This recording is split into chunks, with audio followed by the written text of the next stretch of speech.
کار نکردن چراغک راهنما در نزد بینای شهرداری کلاب این کودک را منتظر کم شدن ماشین در راه کرده است. او باید به آن سوی کوچه گذرد. اما روهای ماشین ها او را وادار میکند که منتظر این دو جوان شوند تا از همراهی آنها استفاده کند. نه تنها کودکان بلکه کلانسالان در کلاب نیز میگویند هر بار با ترس و احتیاط زیاد از کوچه های شهر میگذرند. در حالتی که ما میریم سفتفور کار نمیکند بسیار تنبه میشود چی ماشین ها بسیار جمع میشوند. اگر یو کار کنم برای هم برای راننده ها هم برای پیشخود میگذرد فایده کلان داره.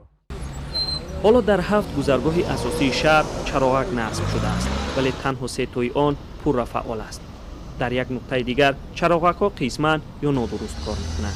دوی دیگرشان تماما خاموشند. چراغک در نزد بینای حکومت شهر کلاب قرار دارد و چگونه که میبینیم در اینجا هیچ ماشین ساکنان را نگاه نمیکنند و کسی که چگونه که میفورد همان گونه رفت و آمد دارد.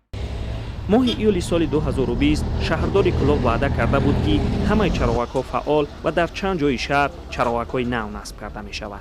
از این وعده 1 سال گذشت اما چراغک نو نصب نشد بلکه بوده ها هم از کار ماندند. نبودن یا کار نکردن چراغک ها بارها سبب بی‌نظمی و سرزدن صدمه ها شده است.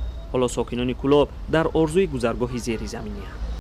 اگر علاجش باشد امکاناتش باشد همین حکومت شهر دمی چهارراه یا که پریکروسکای روشن یا در وокзал یگام نخیلی ماستای کوپریکای بالایی یا که پادزمینی خود بسازن با بسیار خوب میشود برای همه.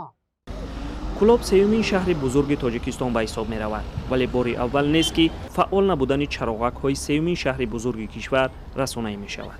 سال 2016 برای به تنظیم درآوردن حرکت در راه‌های شهر پیشنهاد شده بود که در نقطه‌های اساسی دوربین‌های نظارتی گذاشته شود. خرج آن 10 میلیون دلار تخمین زده می‌شد.